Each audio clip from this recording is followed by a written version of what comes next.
ঢাকায় বাড়ি থাকা সত্ত্বেও হলফনামায় তথ্য গোপন করে রাজুকের পূর্বাঞ্চলে ৩০ কাঠার ৩টি প্লট বরাদ্দ নেন সাবেক প্রধানমন্ত্রী শেখ হাসিনা এবং তার পরিবার।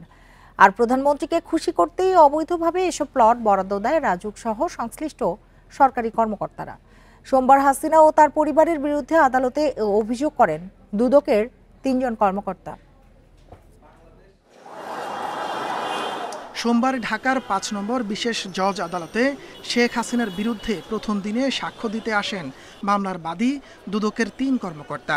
ক্ষমতার অপব্যবহার করে রাজুক আইন ভঙ্গ করে শেখ হাসিনা ও তার ছেলে সজীব ওয়াজেদ জয় এবং কন্যা সাইমা ওয়াজেদ জয় রাজুকের ১০ কাঠা করে ৩টি প্লট বরাদ্দ নেন।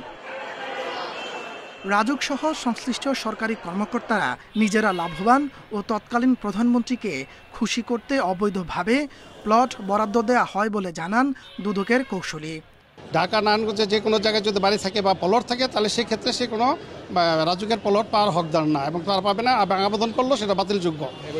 হ্যাঁ, এবং সে এভিডেভিটে যে উল্লেখ করছে সেখানে সে বলেছে যে ঢাকা নারায়ণগঞ্জ কোথাও তার কোনো বাড়ি গাড়ি কিছু নেই, বাড়ি নেই, প্লট নেই, সে উল্লেখ করেছেন। এখন এখানে সে বিধি সবগুলো লঙ্ঘন করছে। রাজুকের নীতিমালা অনুযায়ী কারো জায়গা বা বাড়ি থাকলে তিনি কোনো প্লট পাবেন না, কিন্তু ক্ষমতার অপব্যবহার করে এসব প্লট বরাদ্দ নেন ক্ষমতাচ্যুত প্রধানমন্ত্রী শেখ হাসিনা এবং তার পরিবার। এমন অভিযোগ করা হয় আদালতে। এখানে অন্যায়ভাবে লাভবান হওয়ার জন্যই তারা এই প্লটগুলো বরাদ্দ করেছে।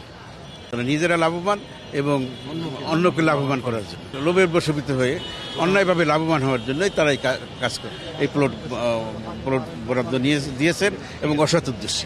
এদিন দুর্নীতির ৩ মামলায় শেখ হাসিনা, তার ছেলে সজীব ওয়াজেদ জয় এবং মেয়ে সাইমা ওয়াজেদ পুতুল সহ ৪৭ জনকে অভিযুক্ত করে সাক্ষ্য দেন মামলার বাদীরা। তাপস সরকার, ইন্ডিপেন্ডেন্ট নিউজ, ঢাকা।